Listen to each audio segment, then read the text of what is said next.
Welcome to the Missouri Woods and Water Podcast with your host, Andy, Nate, and Micah.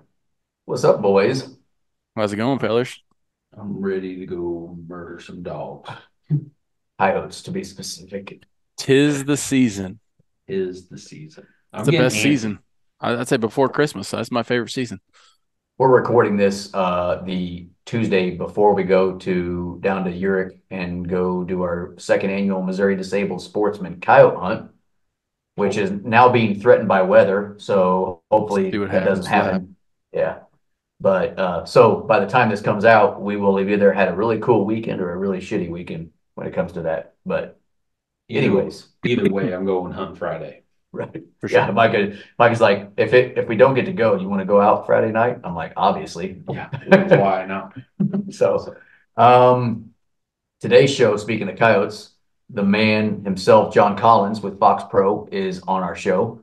No doubt. It's an awesome topic. We actually talk about deer hunting for like the first 15 minutes. Hmm. Believe it or not, John's also a major deer hunter, just like Tori is, and a lot of folks that are coyote hunters are. So we talk about deer for a few minutes, and then we get into the topic, which is coyote hunting harder than it used to be? That's the kind of the question that we are centering the show around. And we go through all kinds of cool stuff with John. We end up talking about calibers at the end of it. The 223 and the 22 Spoil. 250. No, nope, nope. You leave it alone. Don't spoil Okay, it. I didn't spoil. I'm just saying we talk about them. We talk about them, and I feel better about everything. Anyways, want to hop into sponsors before we get into today's show. Let's start with our buddies over at Weber Outfitters, weberoutfitters.com. Maybe by this week, Josh has turned his hat around straight since you told him to last week, Andy. That'd be Right. great. And we're good to go with that. Check them out over at Hawk Point, all kinds of awesome stuff. Um, New if bows you're are a starting to come out. Yep. Start checking I, them I out. just Yeah. saw I just saw the expedition coming out of the box the other day. If you're a waterfowl hunter, they've got a lot of awesome shotguns. Is it Benelli? Yeah, they're I vanilla. believe Yeah, so. Benelli. So get over there and check them out over there at Hawk Point. They're great folks, and we love working with them. Athlon Optics, ridiculously good. Ridiculous. I'm just excited to get the new Chronos thermal out this Yeah, season. Me and Nate, we spent a few hours the other evening shooting ours, getting them all dialed in and ready to go. And Andy I spent the exact I same was evening doing it.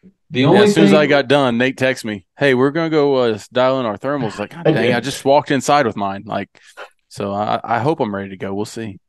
dude, the hardest part was getting the first bullet on the target. Once Yep. you Yeah. know where you can hit it, then it's easy breezy after that. My No so Part- problem. when I did mine, my first shot hit the target. So it was simple. Micah's, it took what? How many It shots? probably Like took 5 or 6. for Dude, the bullet to strike the target just to know where you were, impacting. And then it's easy. I finally learned, man. I walked up to 20 yards, shot, adjusted, back to 50, shot, adjusted, That's what we did. back to Yep. 100, shot, adjust. So really three shots, and I was about where I needed to be. So Yeah. Yeah. We started at 50 and it didn't hit the thing like three times. And then we moved it up to 25 yards and then he hit it. Yeah. And we're like, I okay, know what now we know where you're at. my problem is. I had my gun, and I like high rings, and so I just know I have trouble even with other scopes. Like any scope, I have trouble getting on paper that Right. first shot. Right. But So yeah, that's what we're kind of all of us have been doing a lot of work on the Chronos thermal the last week or so, getting ready for our Missouri thermal season, which will be started by the time this comes out. So still check plenty of out time to Athlon get Optics. yours. Yep. Yep. Get a hold of Find a Jesse. deer, get a hold of Jesse over at uh oh my Explicit Outdoors Explicit. or Weber Weber carries Outfitters. them. Yep. Yep. On X Maps, use the code MWW20 for 20% off on OnX, which will be burning our fingertips over the next couple months for I'm using it sure, every day, man. every damn Yeah. day. Yep. Camo Fire, get on that app and check out the awesome deals. I'm not going to do it right now, but I did it the last show and they had all kinds of It'll be cool Trail stuff. Cam Tuesday when this comes out. No, it won't. It's a thing. It's not a thing. It's not a thing. They literally said it was a thing. One time he said it 14 years ago. Settle down. It's a thing.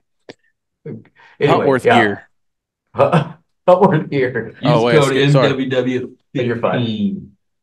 So we're going to be putting 15% our stuff. off. Yeah, we're going to be putting our stuff to work. You know, in the coming season. So Oh yeah, for this night Obviously, season, yeah, that Nate the will heat be wearing moves. his bibs again. I found for night season, I love wearing those bibs. Oh, 100%. me and Andy been wearing bibs for quite a while now, and we could Yeah, have told you that a long time ago. It Pretty it sure we yeah, have. I I know. think took we you a have minute told to you that. finally listen to us, I but did it. yeah. I did it. Yeah. Going back to Campbell Fire, check out blackovis.com too. Use the code MWW10 for 10% off. They're having a winter sale. I don't know when it's over, to They're be having a honest sale with on a you. sale. Sale on a Yeah. sale. So you use, what was that code? They have stuff on sale, and then you use this code, and you get an extra. I think it's 10% off. I It's never like have stuff pulled it's up like in 10 to time. 50% off or something like that. Yeah. So you can stack your savings. Mm-hmm. Pretty cool. And Absolutely. I would tell you the code if I had it ready, but Nate screwed up and doesn't Well, have it ready. in the meantime, check out Alps Outdoors. Use 2024 Woods Water for 30% off. That's a new code for everybody, That's by the way. new Yep. code and still an industry best discount there, guys. Check out Alps, Missouri-based company. Nate posted the other day. They do a ton of stuff All kinds of stuff. with organizations that give back to the sports we love, man. Yeah, awesome company, awesome people over there in on the St. Louis side of the state. Zamberlan Boots, ZamberlanUSA.com. I'm going to be busting out the insulated boots probably more this winter. Mm-hmm. Actually, Russell was looking at their insulated boots the other day, and I want to tell everybody this because so I texted our contact over there at Zamberlan, and Russell wanted to know, well, what's the most insulated boots? Because their website actually doesn't tell you like the The number. level, the grains, yeah. Yeah. So Excuse I me. found out, and I'm going to tell you as soon as I find the text that I Once sent. again, you screw up. So the most insulated boot they've got is the ULL. I don't know.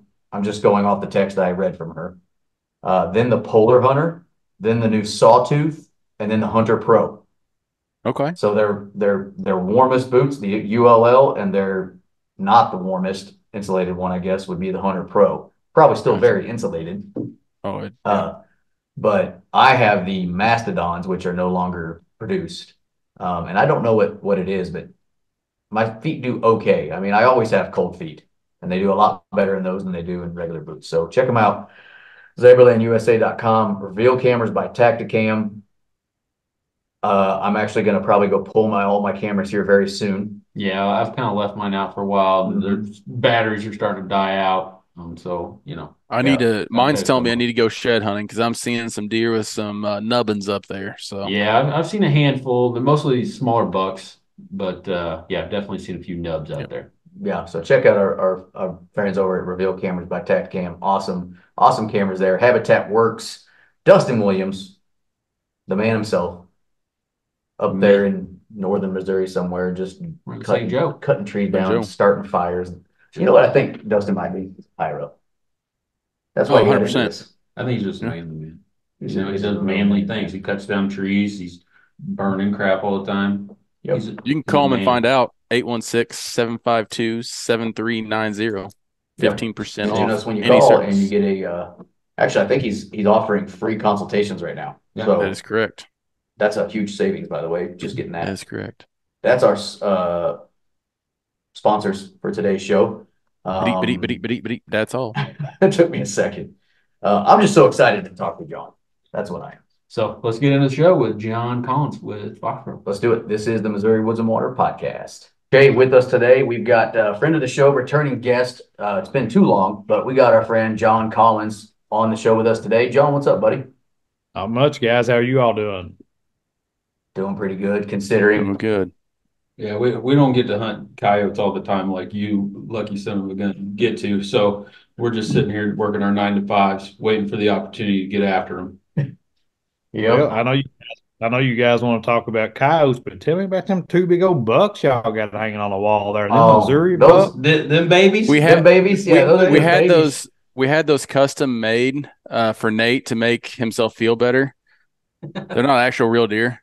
Yeah, well, they ain't from Missouri, are they? They are. They are from Missouri. They're both well, how far you figure? 10 miles apart from each other?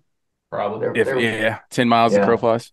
Yeah. What are they? They either Say got to what? be on the eastern side close to Kentucky or the western side close to Kansas, one of the two. We're on the western side, close to Kansas. Yep. Yeah.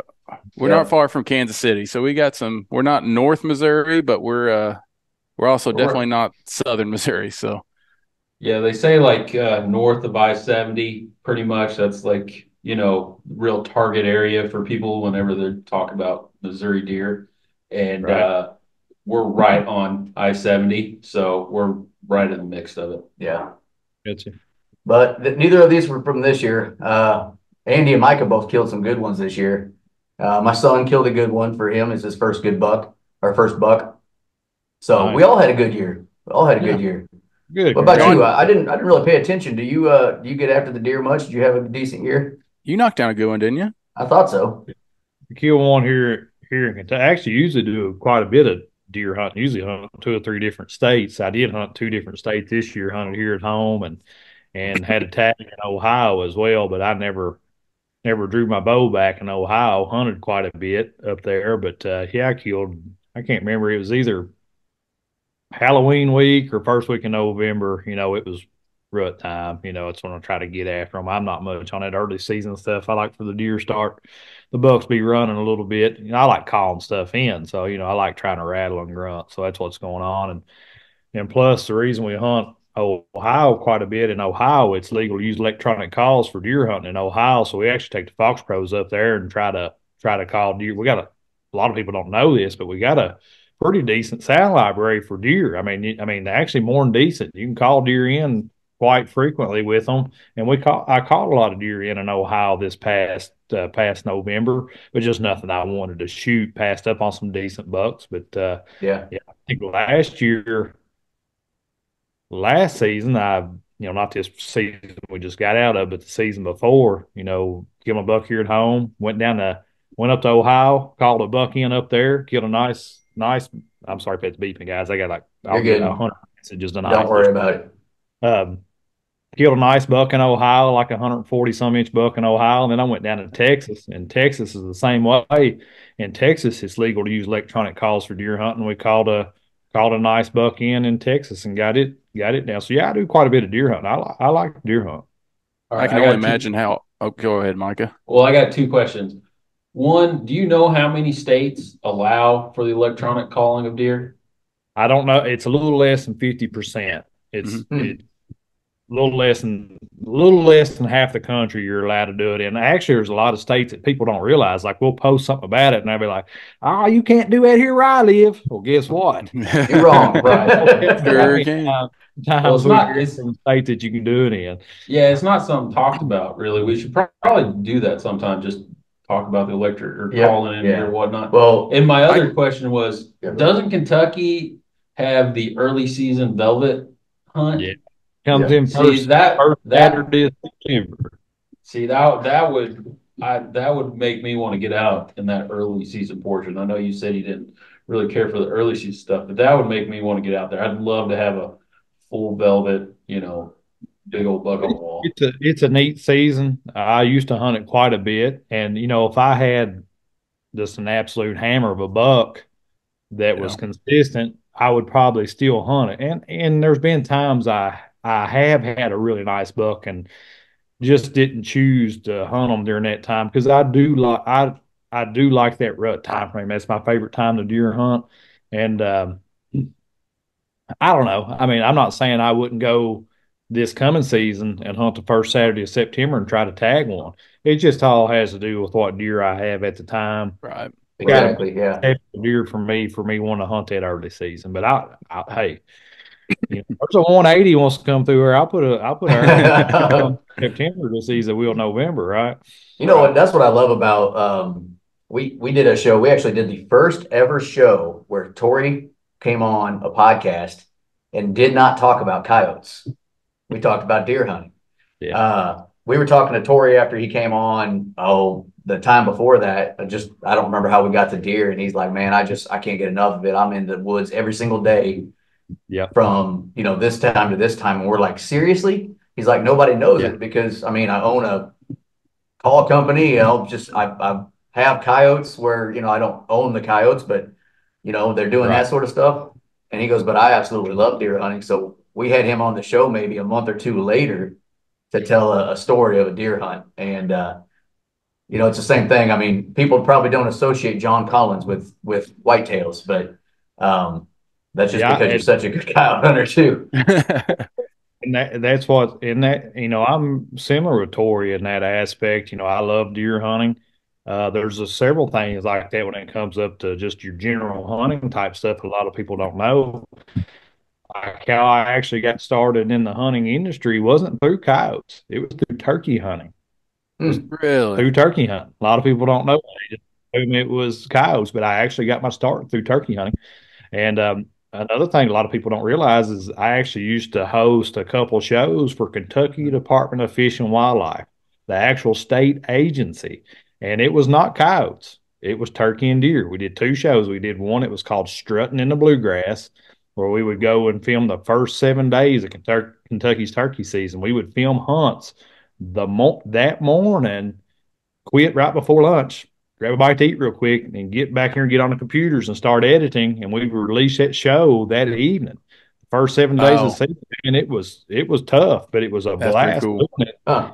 And we'd do the same thing in the fall. We would do a fall series called Rutting in the Bluegrass, where we would release 6 uh, deer hunting shows. And the first 3, I had a little time to film them. I would film those through Kentucky's early archery season. We have a early muzzleloader season in first part of middle of October or whatever it is, and then we have a youth season that falls back to back with that. So I would spend the first 3 shows. I would film those through the early archery, muzzleloader, and the youth season. And then when our rifle season hits, Kentucky's deer rifle season, you can actually hunt Kentucky through the rut. It would come in the second Saturday of November. So when rifle season would hit, we would film those first 3 days of rifle season and do the same thing we did with the turkeys, release them that night. So, and the Dang. previous 3 shows, we would release those on Wednesday, Thursday, Friday, leading up to rifle season. So you have 3 shows there. As soon as Saturday hits, we had 3 semi-live shows. So That's I've pretty done sweet. quite a bit of deer and turkey hunting and filming throughout my life and career. So. Well, it's funny. Andy and I ran into Andrew with FoxPro at ATA a couple weeks ago, however long ago that was, and was talking about it because being from Missouri, we don't think about calling deer Yep. just because you can't hear. So Right. We've definitely done it though. e You calling, can't hear. Didn't do it on purpose. Oh, We you did mean- going after Yeah. coyotes, Yeah. but yeah, that was actually one of the coolest things I've ever seen. We were hunting coyotes one time, and I did a fawn in distress just because I couldn't get anything to come in. Well, it was May. It was May, It was May. We're like, hey, let's try some fawn distress. And sure enough, we'd called, I don't know, it was 3 or 4 does from 600 yards away. Oh yeah, they ran running in. all the way. And we're like, well, we at least called something in, but it wasn't coyotes. Yeah. But Right. yeah, anyway, we were talking to Andrew about that, and he was talking about how there's a lot of deer calls on the Fox Pros that you just don't think of it if you don't do it. And there's a lot of people you talk about a little bit, and they kind of, balk on you a little bit about it, like electronic calls for deer. Are you serious? Well, the same guy will be using a rangefinder for deer hunting. And what's a Yeah. rangefinder? What is it? That's an electronic device, right? Electronic. Yeah. I mean, you're talking about all kinds of stuff in that thing right there. So they're Mhm. using that. They're using trail cameras, and most people out there anymore, at least probably half of us, are using cellular trail cameras. It sends a picture right to your phone, so they'll be getting pictures coming on their phone, dinging like crazy. They'll be using that. They'll be using ozonics hanging from the tree. It's electronic doing crazy stuff.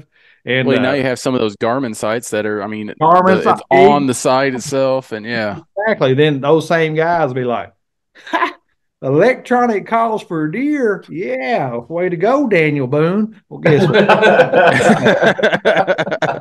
Really, you know what I mean? Oh well. But I can only imagine how effective that could be. Sitting there thinking about, you talk about, your buck grunt calls and different things like that you do in the deer stand. Yep. Those deer know that, hey, that's up at a, like, when your house, someone's in your house, you know it. Well, Yep. if you put that in the the brush, how much more realistic is that? I mean, I'd love to be able to try it, but I do know that Missouri you can't. But Right. I wouldn't if that ever changed, I'd definitely give it a whirl. Well, the thing is for that type of stuff is like, say you hunt in a state where electronic calls are allowed, and I'm sure most of you guys that's listening is gonna be like, you can't do it here.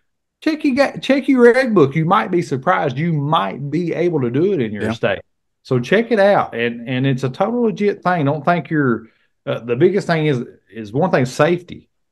Say you're calling during a rut deer season, and you've got a rifle season that's in that time frame. We know there's crazies out there. We know there's hunting accidents happen every year. We don't like to talk about it, but it does.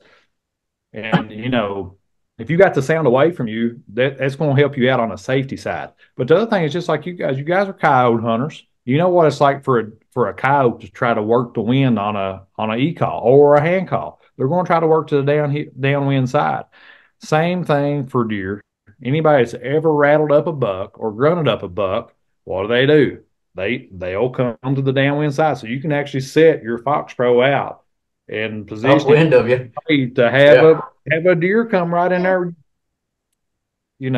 Just place them exactly where you want them.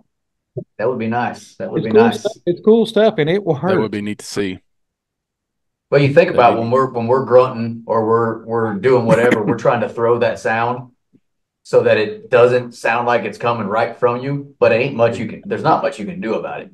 I mean, it's coming right from your mouth. So, I mean, but that's what, that's what we got here in Missouri. But Jon, I do appreciate you making me feel better about my year by saying how nice my deer look. So that makes me feel better because both these guys now have bigger deer by far. I've always had bigger deer. That's true. I've always had bigger than I think we've always had bigger deer than you. Yeah, you just got that one. Now you got two. Hey, So one of those came from my is. farm, so I get half credit. Yes, you do. Yes, you do. But so today's topic, actually, getting into it, I actually had another idea in line while Jon and I were kind of trying to figure out when we were going to do this podcast. And in the meantime, trying to get this scheduled with Jon, we have heard, whether it was on podcasts that I've been listening to or just talking to people, especially, in a state like Missouri, now that we're in our fourth. Is this our fourth or third? I think it's our third, ain't it? Ain't it, Andy? Third thermal season? I think it's third. Okay, so now that we're in our third thermal season, we keep hearing from people, coyote hunting's getting harder. It's harder to kill them. It's coyote hunting isn't as easy as it was 10 years ago, or whatnot. And it made me think, well, that's a question to just talk about. Is coyote hunting getting harder? If so, why is it? And what's something we can do to continue to be successful as hunters who want to go out there and obviously kill coyotes? So I guess the first question I would pose to you, Jon, is what do you think about that statement? Do you think it's true? Are coyotes harder to kill now than they were before? It depends on how you look at it. The coyotes themselves, they're no harder to call in. Put it this way, if you got fresh-eared coyotes, if there's a coyote out there that's never heard a sound before in its life, it's just as easy to call in today on, January 30th, 2024 as it was on January 30th of 2012. There's no difference in that coyote, a fresh-eared. The difference here is guys and gals that are listening to this, is the pressure that us hunters put on those animals. That's where it makes it harder to kill them. If he's talking about you got a thermal night season now, when's the season run? Is it like a December 1st or January? What's it run? February 1st, March 31st. Yeah. Yep. So February through March. So it's fixing to come in, right? Correct. So all year through 2023, these coyotes have been here, and they've been hunted by somebody. People's been calling them during the daytime, and all the way through January into 2024, they've been calling during the daytime. Then all of a sudden, February 1st hits. Now they've been called during the day. Now they're getting called at night. So it's like 24/7 now that they're getting called to. And there's a thing too much pressure is a real thing. If you put too much pressure on a group of coyotes, it does make them difficult to hunt because these animals are smart. They've got probably the best instinct to survive um, out there in the wilderness than any animal that you'll ever face.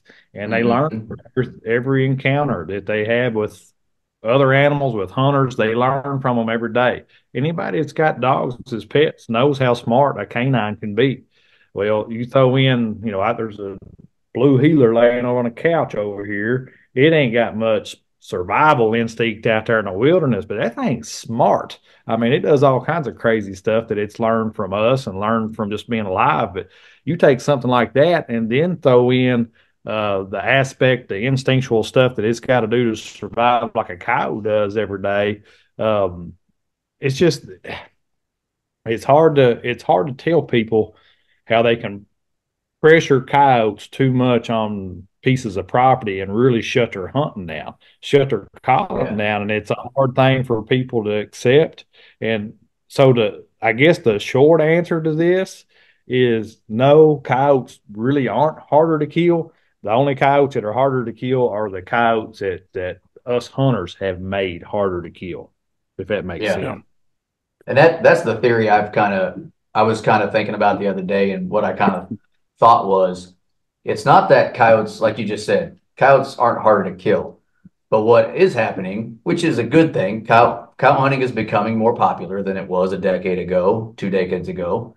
Um, and so let's say you have a group of 10 coyotes on a square mile. I know that's not true, but we're going to go with 10 coyotes on a square mile. If you kill 3 coyotes of those 10 1 year, that means 7 of the 10 you didn't kill got smarter because you called them throughout that year. So then Yep. you have a litter of, 5 more that come into that group in the square mile. Now we're up to 12 coyotes. Those 5 have never been called until they've been hunted.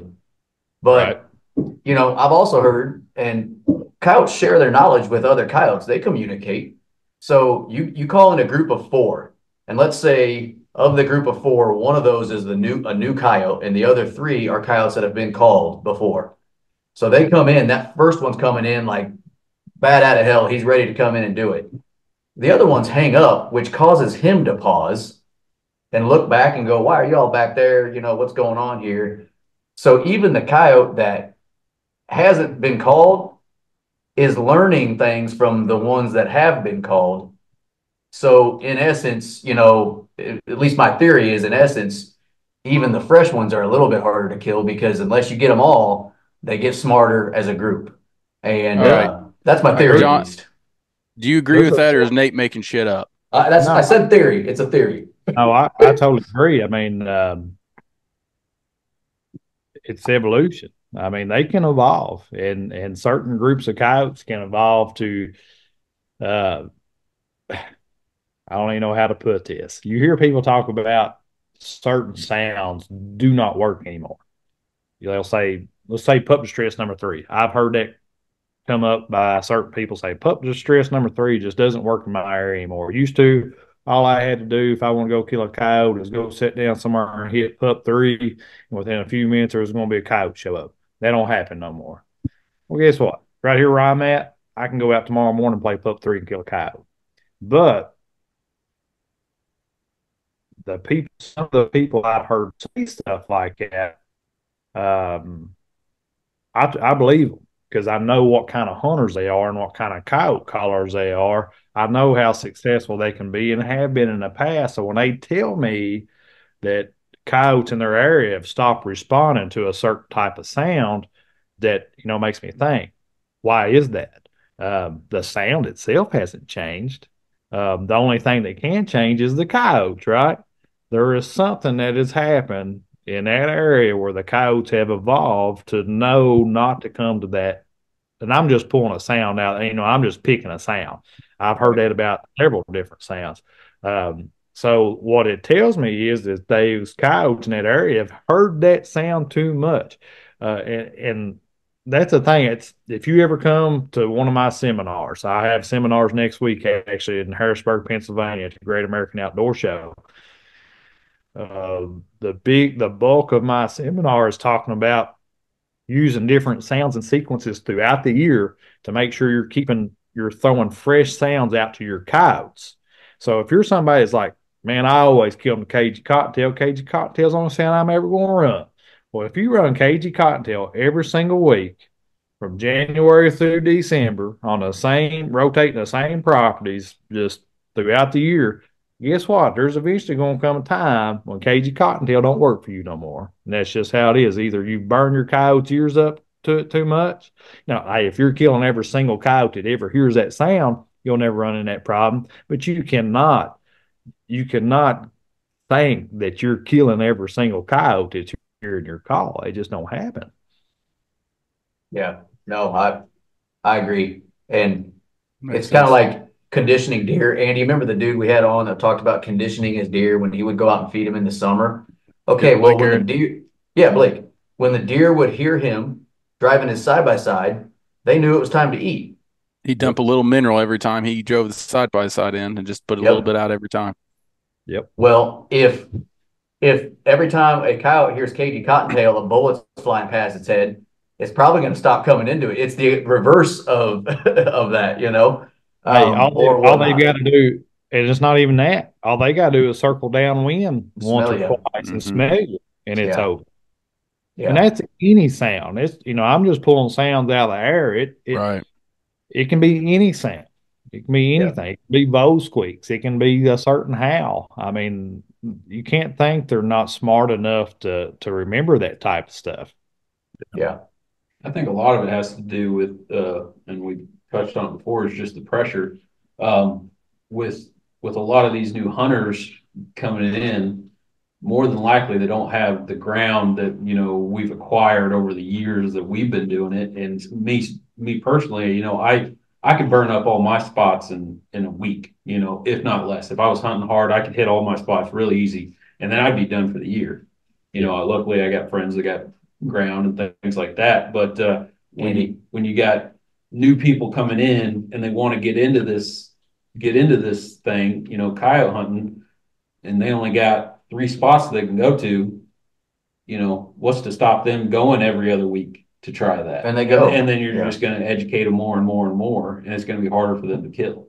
yeah, One of the most common questions we get in at FoxPro from people that's wanting to learn is, hey, I'm new to the sport. I've got, they'll try to tell you how much ground they got. It's usually like 2 places, not a lot of acreage. I know I've got coyotes. When I go out, I can get coyotes to howl, but I can't get them to come to me. What am I doing wrong? Now, can y'all answer that? They've probably been hunting No. before. they're pressured coyotes. I got 2 It's, spots like that, so I'm curious what you're about to say. I mean, it No. depends. To me, it depends on your terrain. It depends on what you've been playing. I mean, you might have to move closer to them. You might have to play a different sound. I mean, there's too much variables there, right? I mean, in my opinion. Exactly. So when somebody asks you that, say, hey, I own 200 acres here behind the house. I've got a ton of coyotes on it. I know they're here. I see them. I hear them. I get trail camera pictures of them. I bought a call. I went out here and tried to hunt them. I haven't called nothing up. I can get them to answer, but I can't get one in here to kill it. What am I doing wrong? It's like the impossible thing to answer, right?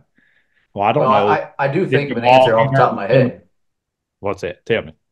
Just let me hunt it. I'll take care of Let me try. that. Well, the thing is, what I want, you got to ask them. You just cannot answer the question because you don't have enough information, right? Right. And Yeah, usually, the first question I ask them is, "Do you understand the importance of hunting the wind?" And they're like, "Oh, you got to worry about the wind with coyotes." You're like, "Yeah, you got to worry about the wind." And really do. they don't know if they hunted it with a good wind or wrong wind or whatever. Or they might say, yeah, oh, I understand the importance of hunting the wind. Yeah. But how do you know where your coyotes are at? Well, it's one of those things that comes with either scouting or woodsmanship or whatever you want to say. Yep. Whenever you go to call spots, you should have a good idea of where your coyotes are at. I get that statement all the time. Well, how are you supposed to know where your coyotes are at? Man, you can, if you don't have at least an idea. Now, listen, I call places all the time where I think the coyotes are going to be here, and all And of a they're sudden there. they go up right here. It happens. It happens. Yeah. Absolutely. You still got to have a good idea. I'd say over 90% of the call-ins that I have, even spots that I've never been to in my life, I can pretty much tell you where the coyotes won't show up Yeah. with how the wind direction is, how the terrain is out there where I'm going to hunt, and all that type of stuff. And I think that's one thing that it's one of those things that people, they think there's got a remote here, so I'm gonna grab it. They think that all there is to coyote hunt nowadays is you grab a call and you just push a button and the coyotes come in. Or you grab a call and get to blowing on it and coyotes show up. There's so much more to that. I mean, there's so much more that goes in before you hit play on that TX1000 that's going to determine whether you're going to have a successful stand or a dry stand. And a lot Yeah. of it's to do with, to put it in a simple term, is woodsmanship. And, Yeah. guys out there, guys and gals that's listening, if you don't know what woodsmanship is, Put the call down. Put the call down. woodsmanship is one of those things that's hard to teach. Yeah. It takes a lot of experience to learn it. And that's one of the most important things to be a successful coyote caller, in my opinion, is woodsmanship. And I think probably the number one common mistake for especially new coyote hunters is not respecting the wind when it comes to a coyote and not hunting it properly. Yeah. And I would say therefore, hard to hunt coyotes. Yep. Yep. I would say my biggest mistake I make a lot is I take the wind completely away from them where I think they are, and I'm hunting. Yeah, it's a good win for me, but it's extremely bad win for them. Bad for them. Yeah. And they know it's a bad win for them. I'm not going to call them from upwind. Right. And sometimes I forget that, and I screw that up. That's my biggest fault. I know is like, oh, it's a great win for that. They can't smell me. Well, no, they can't smell me, but they're also not going to come in because they can't smell what's down there. Yeah. They have to cross that highway down there and come around, back around. Yeah. Just to get to you. Yeah. In situations like that, it's still possible to call coyotes in. At least you're not boogering them up anyway. They're Right. not smelling you with your associating that sound with you. And there's still coyotes will come. Your younger coyotes or coyotes who's about to starve to death or certain situational stuff like right at the peak of the breeding season when they have that drive to breed that's so strong that they just throw everything to the wayside, stuff like that. Those situations occur. But like when you're talking about those coyotes that's heard a sound or three throughout their life and got those teeth that are wore down in their gums and stuff like that, you better be giving them a little bit of wind, giving them a chance to circle downwind, or they will not feel comfortable to come to the call, and most likely will not. And speaking of circling downwind, here's my theory number 2 for John. See what he thinks about this one. There's some bullshit. Yeah. So the last, let's just say 5 years, thermal hunting has become even more popular. Obviously, like our state, we've only had the ability to hunt with lights and or thermal imaging for 3 years.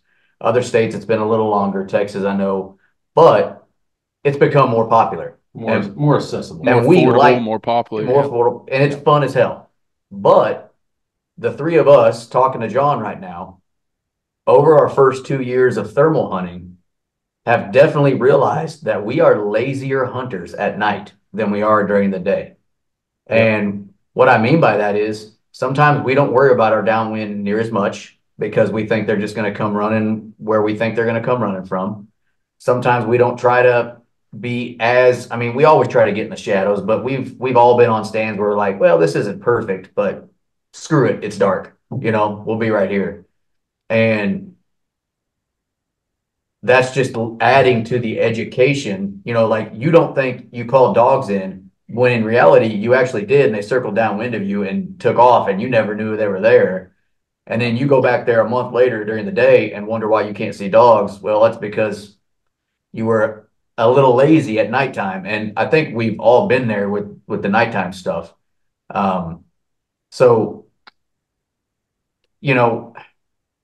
I think it's just a learning curve for a different type of coyote hunting. You think it's the easiest, which I think we'd all agree probably easier to call a coyote in at night than it is during the day. But it's getting harder. And that's because we're educating them at night just as much as we're educating them during the day now, too. That's my second theory. Well, just to add to that, when it comes to, say, night hunting, um, the reason it's easier than it is daytime hunting. Well, a daytime hunter is calling for coyotes. He is concentrating. He needs to be concentrating on coyotes that are bedded up for the day. Okay, you can't actually go hunt them in these feeding type areas because they're not up feeding. I mean, some of them you'll catch them up on their feet early morning and late evening, or whatever situation arises. But generally, you need to be calling the coyotes that are laid up somewhere. Okay, and you gotta be able to understand or figure out where those areas are at, or be lucky enough to get on those areas. And you need to be fairly close to them to get them to call them up. You got to actually get them up out of their bed, get them interested enough where they come running in, right? Right. Well, nighttime hunter, you're hunting when a coyote's active. When a coyote's up on his feet, being a coyote, he's up. Now you can hunt those feeding areas. You can hunt those big wide open fields and stuff like that because a coyote is up on his feet being a coyote, looking for food, looking for companionship. They're up like how we are in the daytime. That's when they are active. So that's what makes it easier, is because these coyotes, that's their time is at night. Mm-hmm. So, but it doesn't matter if it's daytime or nighttime, midday, early morning, late. It don't matter when it is in that 24-hour circle. If a coyote smells you, you've taught him something, and Yep. you've made it harder on yourself and for anybody else that might hunt that property. Now, for me personally, I don't do much night hunting. If I do go out at night, it's usually I'm filming some of the guys from the office. I'm not. Um, that's their thing. I'm not saying I won't do more night hunting in the future if I need to or whatever. It's just not for me. Um, but no matter if I'm day hunting or night hunting, I'm always hunting to win every single stand. And I've got a good idea where my coyotes are, whether it's day or night. I got in my back of my mind, hey, if it's nighttime, hey, these coyotes should be in this area over here feeding, okay? Or up on their feet looking for food, or up on their feet moving through this travel corridor to come from point A to point B. Daytime stuff is total opposite. Hey, coyotes should be back in the bed now. This draw right here, this thicket, there should be a coyote laid up in it. If we get here, get within a couple hundred yards, we'll call that sucker up and bust him. Another thing is, even if I'm making bobcat stands, Missouri's a great state for bobcats. You got a lot of Mm-hmm. bobcats. Y'all know Corey Groff, Corey Groff's killing them Oh all, yeah. but other than that, Yeah. Kentucky's a decent state, not near as good as Missouri, but Kentucky's a decent state for bobcats. My area is pretty good. My area is one of the better areas in Kentucky for bobcats. Even when I go after bobcats, I'm hunting the wind. I'm not going to make a bobcat stand unless I got the wind in my favor. Okay, for two reasons. One, people don't think this a lot of times, but yes, a bobcat can smell you. And yes, they can booger out on you and not come to the call because they have smelt you. If anybody ever tells you that a bobcat will not use its nose, they're wrong. I've seen it Yeah. multiple times. I've filmed it. I can show you situations where they circle to the downwind. I can show you situations where they've got nervous and left because they caught human scent. I can show you all that. I mean, I've got proof of it. So, Well, I mean, I can't believe people would think otherwise. I mean, oh, you see it all the time. I saw it this morning. I seen somebody asking for tips. I was tagged in it. They mentioned the FoxPro podcast because we did a bobcat. We've done a couple bobcat podcasts, just focusing on that type of uh-huh. stuff. So I started reading out through the comments. Heck, like two or three down, a guy said, "Don't worry about the wind. They don't use their nose." I didn't comment nothing on it. I ain't gonna be that type of guy. But the guy was wrong. I've I seen it mean, a number of times. it's But it's not the main sense that they use. They use their eyes more than anything. But but if they you will if you stick their nose full of your scent, they're not going to ignore it. I now. mean, it'd be like us using. I mean, we probably use our eyes more than anything as humans. But if we smell a dead body, Yeah, dead we're not body. going to walk into that room. Well, it's one of those things, and I'm not going to tell them they're 100% wrong because I have called bobcats that have come from a direction I didn't expect them to, and guess what? It'd be downwind. It'd be the wind blowing right up their nostrils, and they still walk in there because they just don't care. You will run into some of those bobcats. But the other thing is the reason I always hunt the wind, even when making a bobcat stand, is because all these places I make bobcat stands, it's good habitat for a cat, and it's liable to have a cat laid up in there, but it's also liable to have a coyote. And if there's a coyote laying there, I definitely do not want him smelling me because I want to call that coyote as well. Right. Yeah. So no Yeah. I matter what mean, kind of hunt I'm doing, whether night, day, bobcats after fox after, I'm always hunting the wind 100% of the time. I will not hunt a stand, no matter the situation. If my wind is blowing from me to where I think a coyote or a bobcat or a fox is, or if it's blowing to a spot where I think one of those animals can get to and cut my wind without me being able to put a bullet in them. yeah. And I mean, back to the night hunting thing, that's where I think we're all going to be a little different this year. We're going to treat our night hunting more like we do our day hunting. We're going to stop like in the daytime. We don't like, for instance, Andy, when you and I and Austin were together a couple weeks ago, I was covering our downwind on that triple that came in. You guys killed two of them because I was facing downwind. That was actually one You're on your weird phone, but that was one weird situation where the coyotes came from straight upwind. So, sometimes weird stuff happens, but in the daytime we would never set up to where we can't cover our downwind. But at nighttime, in the first couple of years, we kind of this is fine. I remember last year where we had that one where they circled all the way around and got behind us, and we watched them do it. Took an 800-yard circle all the way around. They could have ran 100 yards straight to us, and they got up and ran 800, 900 yards all the way around this block of timber just to get behind us. And we were scrambling to get ready to kill them. And guess what didn't happen? We didn't kill them. Yeah. And then they got educated. So why did they circle like that? They've probably been, we know they've been called before. It's a farm we've all hunted. So they've probably been educated at some point, at least one of them, And if the old coyote gets up and starts to circle, the other two coyotes that are younger and down on the pecking order are going to go with them. They're going to follow it. Yep. Yeah. So that's kind of why my first theory was what it was. Now this year we're going to be a lot different. We're going to try to cover our downwinds, make different moves, but you got all kinds of folks that are doing night hunting now in every state. I would assume. I don't know what states can't do it and whatever, but that's just adding to that can't, like Tennessee, they can't hunt at night at any time. And then you got other states like Georgia, you can do it all year round, Texas.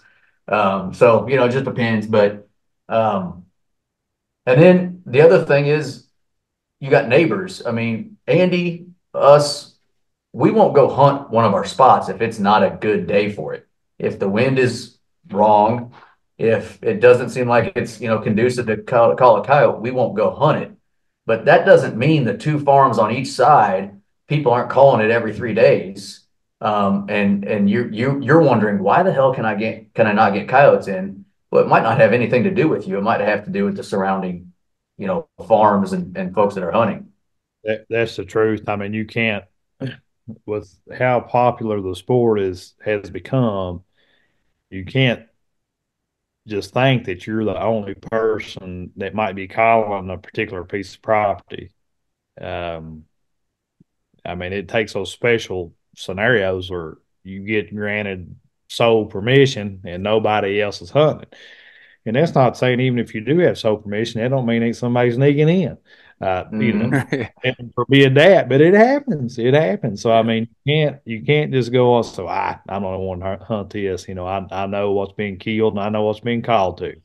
Well, maybe. Yep. You think? Okay. So we've kind of answered the question: is killing coyotes harder?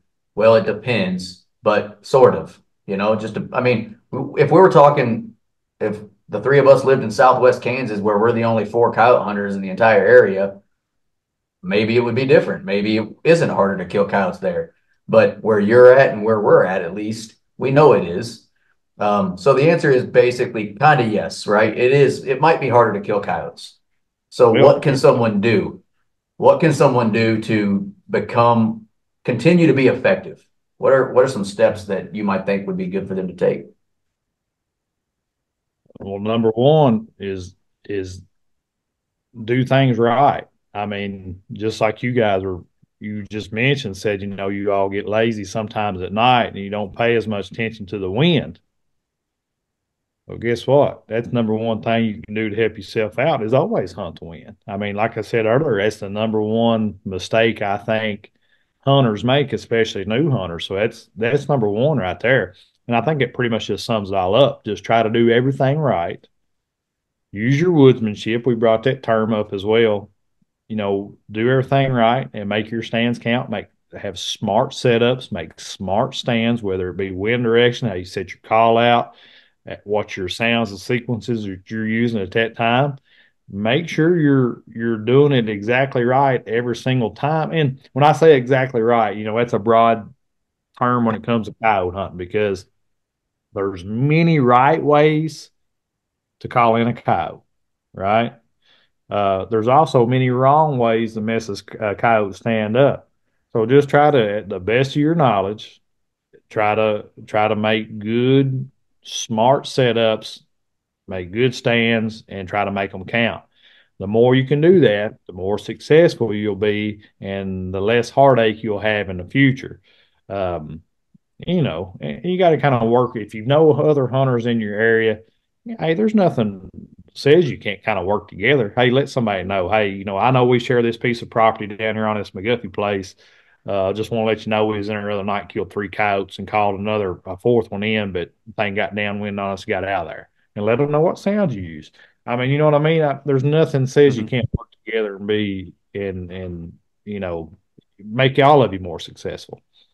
Yeah. Is there a situation, like let's just say you have permission to this spot, there's coyotes there, they've been boogered at some point, and you can just not call them in. Is there a point where you just decide, I'm just going to back out of there Oh for yeah. a while and give them X amount of time? Or you still kind of keep it on a rotation like every 6 months or every once a year, or whatever? How do you go about that?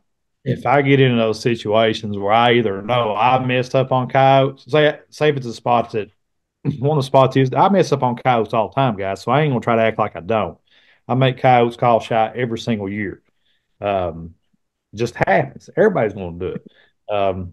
Probably my dad's property. My dad's a beef cattle farmer here in the county that I live in, and he owns property. He leases a lot of property, and on the property that he owns, I've probably made more coyote stands throughout my life on that property than I have anywhere. And I probably killed more coyotes there than I have anywhere. Well, this year I messed up on a coyote. We had the crew come down from Pennsylvania, from Lewistown, from the office. And we tried to film a fur taker show here, and we did film a fur taker show here. But we also had a group of coyotes down at my dad's that I was saving for that show. And guess what? Messed up on them. Actually called them how they need to be called there, but they ended up circling downwind on us. What happened is I could have shot them and killed them. But the problem was on this particular farm, there's a hay barn sitting like right here. And there's a feeding pad for beef cattle right here.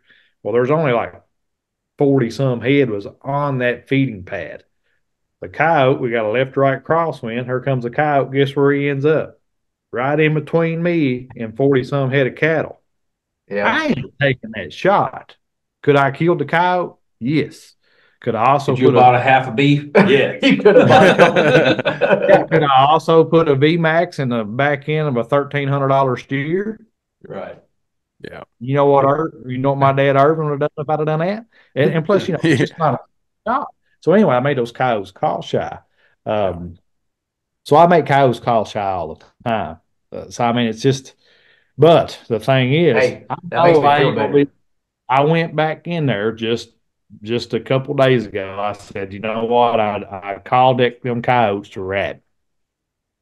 I'm going to try to just go all vocals. It's breeding season right now. I said, I'm going to run a breeding season type sequence in there. I'll call them back up, kill them, get rid of them too. I blanked it, guys. I went back down there and I hunted from a different. I was in a hayfield when I called those coyotes up. I went to that pasture field where they came from. Man, I blanked them. I don't know where they was either right there and heard me said, no, we ain't coming, or they wasn't there at that time. But I feel like that I've probably messed with them a little too much. I actually called this spot back in the fall as well and killed a coyote out there. So this makes the third time I've called it. I blanked it this time, and I feel like I probably put too much pressure on this group of coyotes. I'm not going to go back in there till about July. Mm-hmm. That's how Let many them pressure sit. coyotes you're going to get. I won't go back and hunt them in the summertime. Let them sit. You Yeah, just I got get it. you got to be able to. You got to have the discipline. I mean, you can go in there and keep calling. You might have one that finally says, "You know what? I'm tired of listening to this guy calling. I'm going to commit suicide and run there and let him shoot me." Hey, find me those coyotes. Yeah. Yeah, you know what I mean. But you got to know when to pull the plug. You got to know when to say, "Hey, this is too much. This is counter effective. I'm not doing. I'm the only thing I'm doing here is hurting myself." You've got to have enough discipline to say, "Hey, I need to pull out, give these coyotes time, and hunt them during a different time frame of the year." And there's a couple different things that happens in a coyote's life that resets their crazy. That's how I always put it. One of them is denning season, and one of them is breeding season. I thought I was going to be able to get them during breeding season. I didn't. Maybe I could go in there and call them tomorrow morning, and I might call them back up, but I'm not going to do it. I'm going to give them a break. I'm going to wait till denning season gets here, let them reset that crazy again, and I will kill them during denning season. There we go. I like it. I'm looking forward to that video. Take it Yeah, to the bank. I like it. I like it. But you just gotta know that it's a fine line. You gotta know when to pull the plug, guys. You gotta know when to back out, and that's harder. That's hard for a lot of people. It's hard for me at times. It is. What are your thoughts on this? So I'm contemplating doing this. So I have this one property, and Andy and Nate, they've both been there with me. Last year I got it. The lady got a depredation tag. She was having problems with it, killing livestock and that sort of thing. We went in, killed a few dogs. We went a few more times, and we called. We'd get them to Sam. We'd see them during the thermal season. Couldn't get anything to commit. I thought about this year. Me and Andy have called it one time. We called it early fall. Was it fall time? Is that when it Yep. was? I don't know. Yep. Yeah, in the fall, we buggered one up. Same deal. I thought about just going in there during this thermal season and just not calling at all, which I'm sure as a FoxPro person, you're probably real happy about me saying that. But and then just waiting, because it seems like anytime we go out, They're there. They're there. Yeah. I mean, they're just thick. She's got cows, chickens, all little critters that these coyotes make an easy meal of. Is it just killing a coyote just for it being out in the field, not calling it, not boogering it as far as them smelling you or anything? Do you think that affects other coyotes too? Or is that just like that? Don't know what happened to Bob. He just didn't come. With the assumption that the wind is in your favor. It's not like you're walking in there. Yeah. Yeah, no, I don't think that. I don't think that has any long term effect, especially from a calling standpoint, because just like you said, they don't know what happened. Yeah. Okay. Yeah, that particular property is one where you're like, if the wind is good right now and you get there and they're out, you almost want to stalk them in the shadows and get to where you can take a shot, because it's getting to, it got to the point last year at least where you'd have 5, 6 of them 500 yards out on the other side of the draw of the fields. And boy, they'd chime back at you, and they'd even come to the tree line, and then they'd stop. And then they go back, and you're like, they're not coming. No, They know it's not right here. but I've also acquired some properties around it, so I might try hitting it at different angles just to see if that changes the calling aspect of it. And it definitely can. I've done that many a times, being able to hunt them with different wind directions from different stand locations, and it do work. Hunt a different wind, different stand location, a total different set of sounds, and call shy coyotes up. Um, some of these coyotes, it's been pressured too much, which is say it how it is. They've been hunted way too much, been called to way too much, and they've just learned way too much.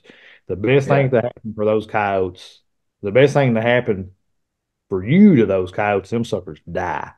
And whatever aspect they can, whether the farmer shoots them, you slip in there with the thermal and shoot them without calling whatsoever. I mean, it's like we were talking about my dad's place there. I've boogered coyotes up there so bad in the past, and you know, I've done this for a living for a long time. And when Dad sees coyotes somewhere, he's calling me.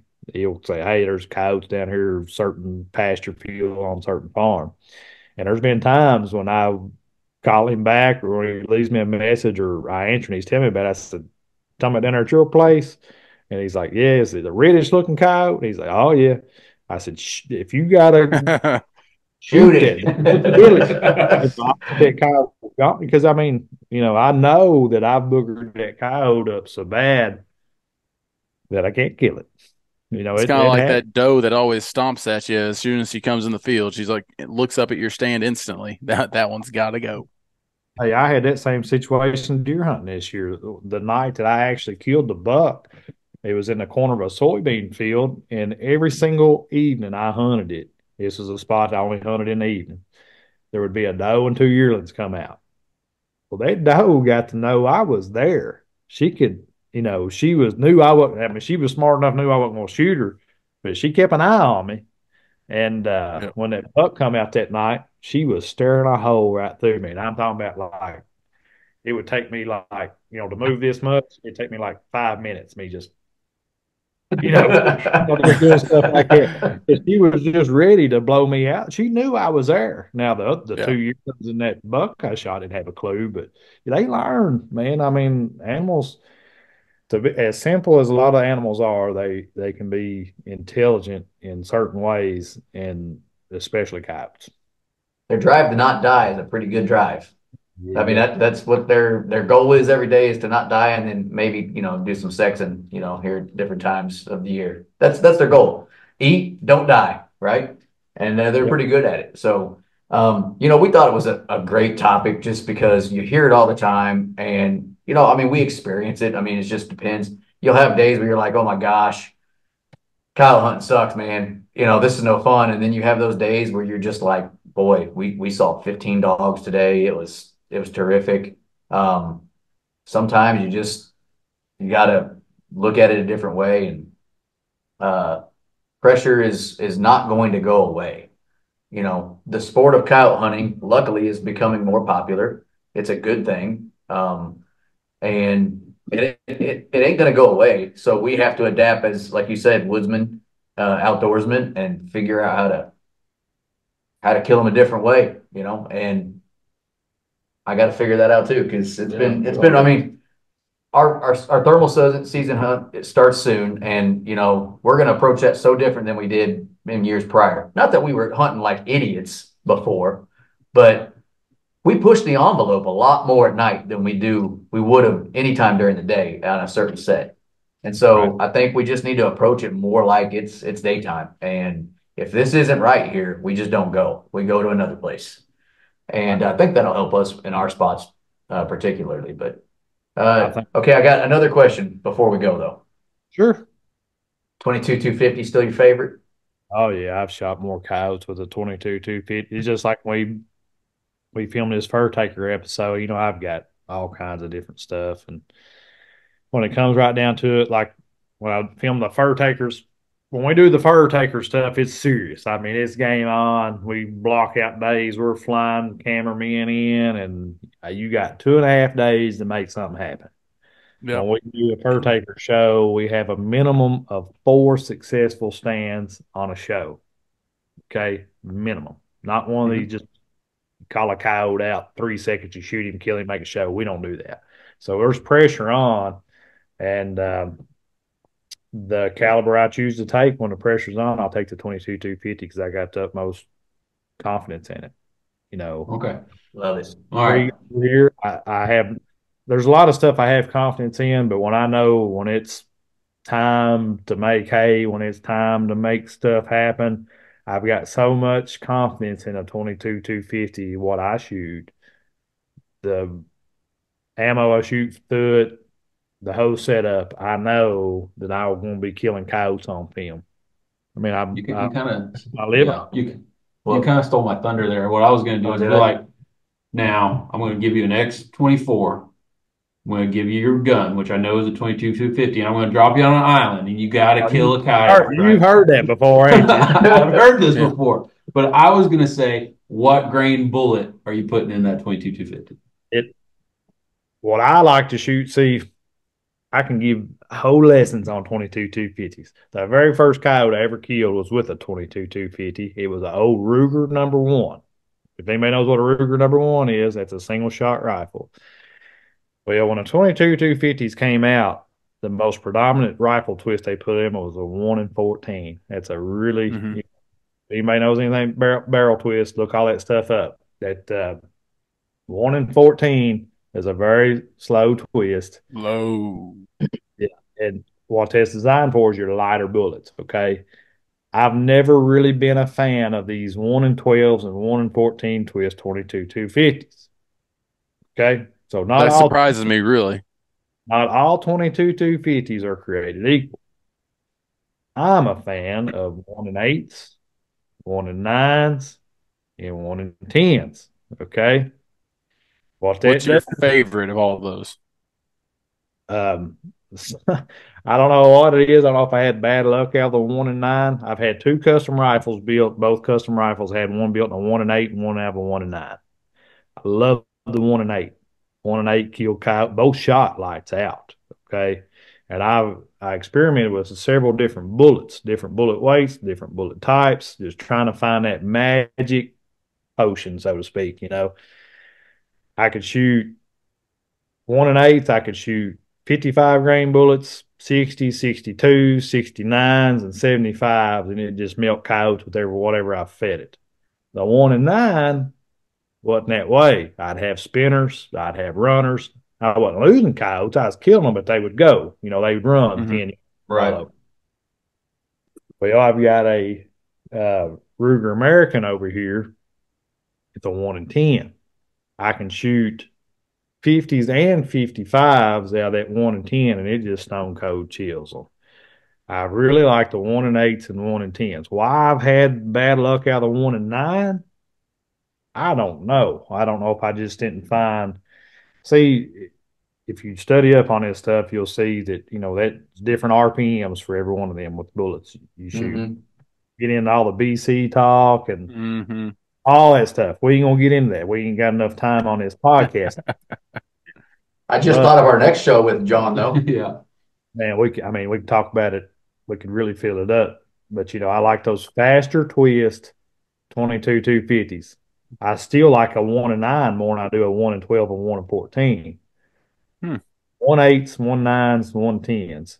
Your 1 in 12 and 1 in 14, more traditional 22 250s, I ain't got much use for them. They're more of you got to be shooting those 45, 50. You can shoot up to a 55 grain bullet, but that 55 grain bullet out of a 1 in 14, although it'll still shoot good and can shoot good just as good as out of the 1 in 10 or 1 in 8, when it impacts, when it hits a coyote, it reacts different, okay? Because you got different RPMs going, and it makes a difference on game performance. Mm-hmm. It's a term Makes I like sense. to use, and it just it's the difference of a bullet blowing up on hide and not getting into the vitals, or it can mean going through and getting all the way through vitals and then blowing up. Mm-hmm. Yeah.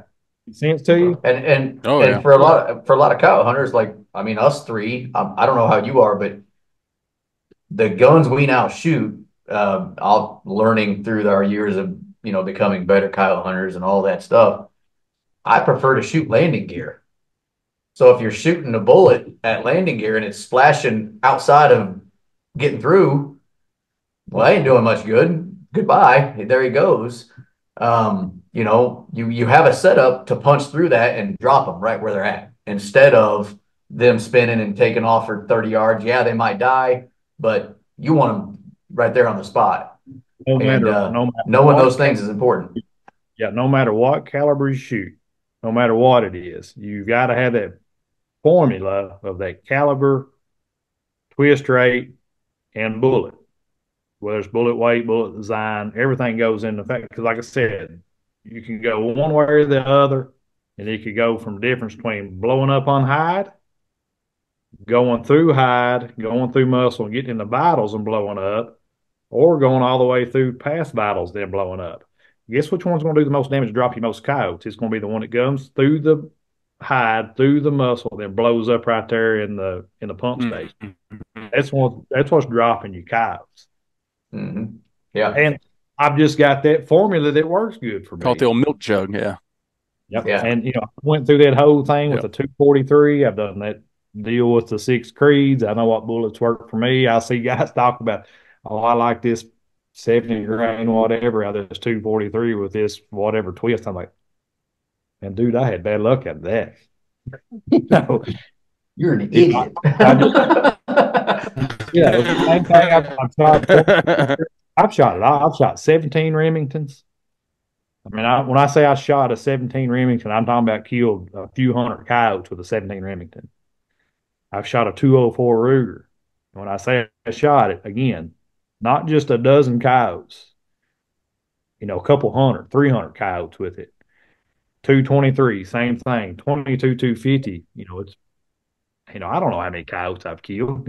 It's in 1,000, well over 1,000, a couple thousand, 22, same thing. 6 Creed, 22 Creed, 243. I mean, I can rattle off all kinds of calibers, and I know what works good and what don't with what type bullets, what twist rated barrel for the Nate, mag. we have to ask him now.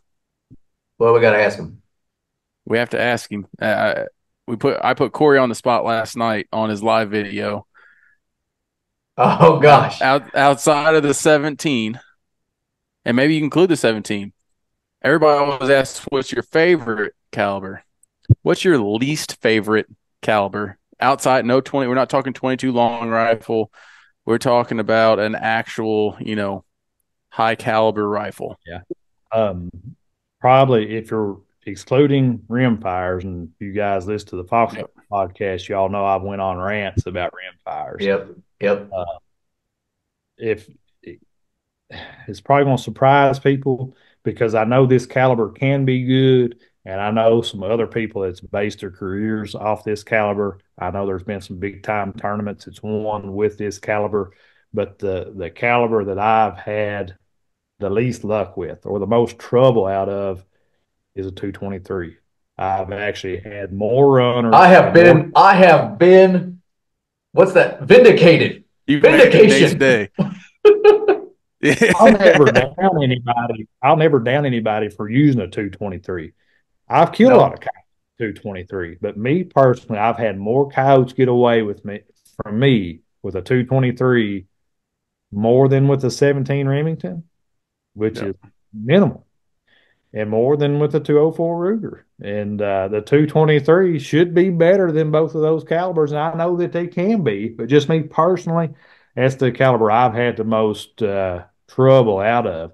But, there's some big name coyote hunters out there that do this stuff for a living or semi-living that if you ask them, they're taking a 223. All their guns are 223, and they have tremendous luck out of them. So I'm not going to tell you it's a horrible caliber.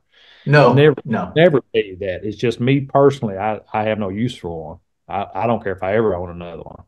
Yeah, no. I think we all agree with you. I think it's harder to find that chemistry that you're talking about, that bullet to with the 223, what you were just talking about, because you have a lot more runners, spinners with a 223. But there's some people, like you were talking about, they have a 53 grain VMAX they shoot, and it drops them like that. They have a 60, it might take off running. I mean, it's just, I think it's my personal whatever. It's harder to find that match for that 223. Corey hurt my feelings and said the 204, but I'll let it slide. Well, the reason Andy asked you that is we had a show, our end of the year show. Someone asked the question, "What's your least favorite coyote round?" And so I answered the 223, and I said though, it's not because I think the 223 is a bad coyote round, but the reason I said it was I've got a 22 250, a 6 Creed, a 6 Art, and a 223 sitting in my closet right now.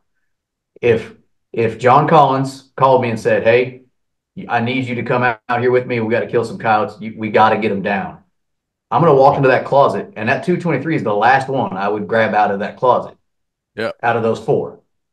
That's why I answered it. I don't believe it's a bad round for coyotes. I just don't believe it's top 5 or top 10. Best, I don't know, but I don't believe it's the best anymore.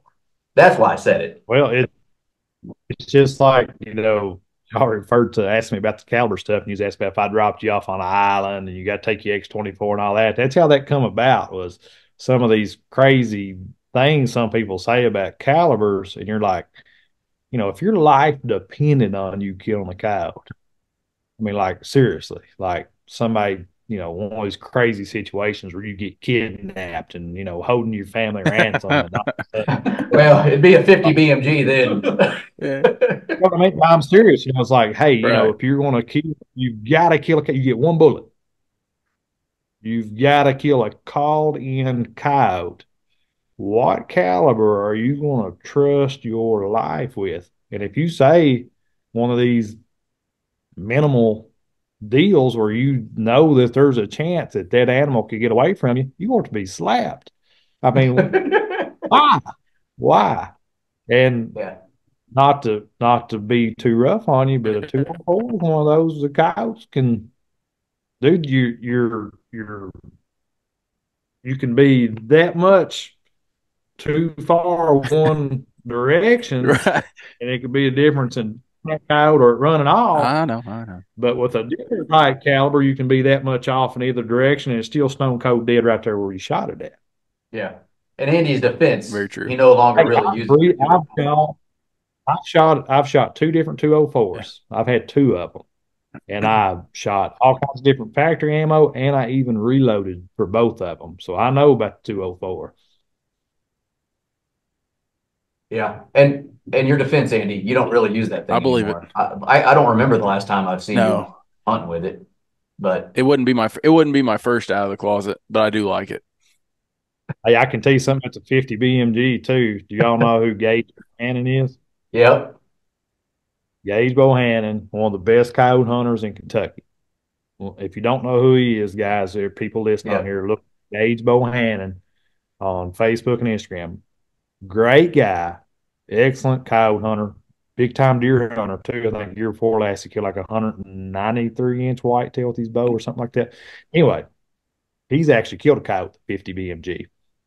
Did they find it? That's sweet. Like was it just yeah. This is going to go right back to that right bullet, right caliber, right twist stuff. He got a BMG through, he's a diesel mechanic, and he's a great, talented mechanic. He's really well known in this area for his transmission rebuilds and all that type of stuff. Well, anyway, he worked on this guy's truck. This might not be totally right, but I think this is the gist of it. The guy brought a truck in, had a bunch of work done, ended up coming a little short on money, but he said, hey, if you'll take some stuff to trade, I can trade you stuff. Well, one of the things he was able to trade was a 50 BMG. Okay. And of course, Gage being a Absolutely. gun, hey, give me it. I'll take it. Well, Gage has actually killed several things with it. He's like, man, this thing's fun to shoot. He's killed a deer with it. He's even got the deer mounted, a pretty nice buck. And he's killed coyote with it. He just said, hey, I'm going to take this out, see if I can't kill some stuff. The coyote shot, he absolutely drilled it. Thing ran like 50 or 60, 70 yards before it piled Seriously? up. Oh, wow. What happened is he shot it with that 50 BMG, and the bullet was so heavy and heavy All the way Zipped through. right through him. Yep. pinholed right through that coyote, and thing ran and didn't dump no energy in it. Yeah. That's crazy. My So, assumption was that thing just just turned because into it's red the mist. biggest cow, That's very true. that's what you think. Good point. Well, that was a great topic, and I really enjoyed the way we ended it. That was fun Yeah. because now I feel better about. Well, I don't. So many people ran me down about answering 223. I was just they already had chose their rounds that they had picked, and so I had to pick something, and they wouldn't let me answer 22 long rifle, some cop out. So I had to answer something. So I feel much better. In fact, this year is really pretty much made for me. Jon Collins agreed with me on something, so I really don't need to do nothing else, to be honest with you. But so yeah, Hey, I've got to throw this disclaimer out there. Okay, let me throw a disclaimer out there because I have to do this every time we do a podcast on the FoxPro deal if we're talking about calibers. If I've badmouthed the caliber that you shoot, do not hold it against me. I actually have a I actually have appreciation for all calibers. I consider myself a rifleman. I've never seen one that I did not like for some type of purpose. I just think that there's some that's more better suited for certain things like coyote hunting over others. Now, if you want to go Yeah. shoot some prairie dogs, you got a 204, hand that thing to me, buddy. We'll shoot all the prairie dogs out there in Wyoming or South Dakota or wherever. But Hmm. I don't want it if we're going to coyote. Yeah. Fair No, enough. It's just don't think bad about me if I've said something negative about your caliber. I still like your none of us caliber. think I just might. I none of won't us judge you, think John. I won't judge you. none of us think anything negatively about the 223. In fact, the 223, I guarantee you, kills more coyotes a year than any other round, maybe combined. Uh, just so many So people have them. So I have nothing bad to say. I'm just saying it ain't the best. And I'll probably still take my Christensen because it's so pretty and I want to use it. But to be honest, I wish I would have got a different MPR and a different caliber now that I have it. right, But I'm still going to use it. So, just John, like go ahead. Big Al Morris, I've got to review a lot of Big Al's footage. In this past year, he's shot a 223 quite a bit, an AR platform, and fall before last, I actually went on a trip with him, and I borrowed one of his guns, so I had to pack a rifle, and I ended up shooting a 6 Creed, and he ended up taking a 223. Now that whole trip, I think we killed 12 or 14 coyotes. He shot probably half of them, and then all this footage that I've had to go over this past year with him shooting at 223, not the first coyote he's ran. Every one of them's been that he shot these 223 smoked. Yep. Now if I just shot, they'd around like crazy. Yeah. Al's done a thing or two in the coyote world. So I think he's probably got that 223 nice and dialed. Oh yeah. Uh, for doing exactly what it needs to do. We made it through the whole podcast and you finally lagged out for 2 seconds. Oh well, we did pretty good. So I could see, Oh, John. I don't know if you all did. You all lagged out we on did us, I do pretty think. good. We did do pretty good. I think it's them lagging out. Third one I pausing think it up. is too. Yeah, That might have been the Huh. case. maybe. Yeah. Hey, that's a win for me. That's a first. I'm not the Well, problem. this is a good spot to kind of end it, I think. Yeah, that yeah, it's always Nate anyway. It's always my Yeah. fault. But That's right. John, we appreciate you coming on the show. It was a great topic. Something a little different than, hey, what are you using right now? What's your favorite calls? That's always fun, but I wanted to, do something a little different with you tonight. So we appreciate you coming on. And everybody make sure they check out John's podcast, by the way. John, why don't you tell everybody about the podcast that you got going over there at FoxPro? It's the FoxPro podcast. It's FoxPro's podcast. You can find it on all major podcast platforms. Go check it out. It's quickly became one of the top podcasts in the wilderness division. It's easy to find. The I said, FoxPro you guys, podcast. what, top three, top five? Yeah, it's usually hanging right there around the top 10. I don't know what it is this week. I haven't checked it, but we It's have pretty topped out awesome. in the top three, Yeah, just below Steve Ranella. So if that tells you anything, it's doing Doing pretty good. something Pretty right, good. man. Doing something doing right. something right. Yep. Awesome. Well, John Collins, thanks for coming on the show tonight, man. We appreciate you. Yep. Thanks for having me.